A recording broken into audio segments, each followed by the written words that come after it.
بسم اللہ الرحمن الرحیم۔ حضور اکرم صلی اللہ علیہ وآلہ وسلم کی پیدائش سے صرف 55 دن پہلے یمن کا بادشاہ ابراہا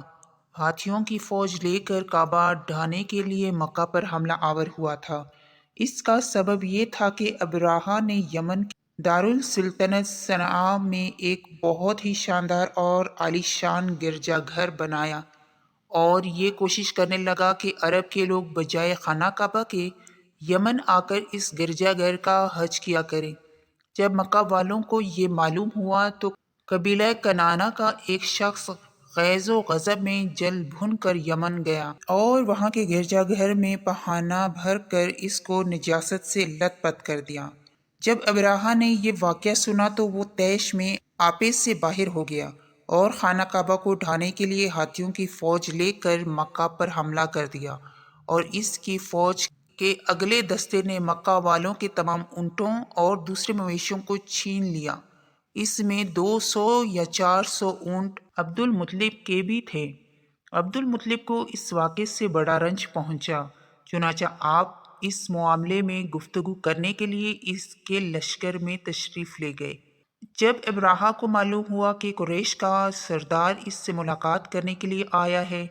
تو اس نے آپ کو اپنے خیمے میں بلا لیا، اور جب عبد المطلب کو دیکھا کہ ایک بلند قامت، رعبدار اور نہایت ہی حسین و جمیل آدمی ہیں جن کی پیشانی پر نور نبوت کا جاؤ جلال چمک رہا ہے، تو صورت دیکھتے ہی ابراہا مرعوب ہو گیا اور بے اختیار تخت شاہی سے اتر کر آپ کی تعظیم و تکریم کے لیے کھڑا ہو گیا اور اپنے برابر بٹھا کر دریافت کیا کہ کہیے سردار قریش، یہاں آپ کی تشریف آوری کا کیا مقصد ہے؟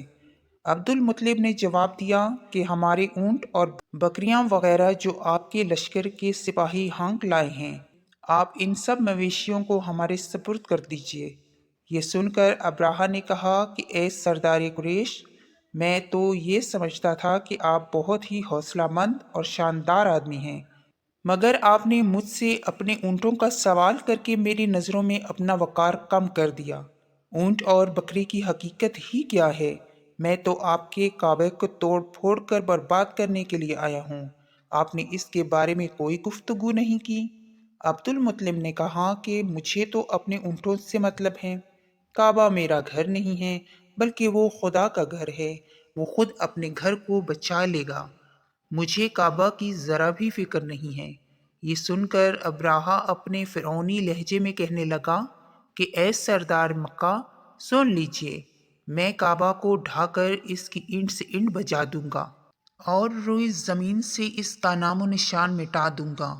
کیونکہ مکہ والوں نے میرے گرجا گھر کی بڑی بے حرمتی کی ہے، اس لیے میں اس کا انتقام لینے کے لیے کعبہ کو مسمار کر دینا ضروری سمجھتا ہوں۔ عبد المطلب نے فرمایا کہ پھر آپ جانیں اور خدا جانے، میں آپ سے سفارش کرنے والا کون؟ اس گفتگو کے بعد ابراہا نے تمام جانوروں کو واپس کر دینے کا حکم دے دیا، اور عبد المطلب تمام اونٹوں اور بکریوں کو ساتھ لے کر اپنے گھر چلے آئے اور مکہ والوں سے فرمایا کہ تم لوگ اپنے اپنے مال مویشیوں کو لے کر مکہ سے باہر نکل جاؤ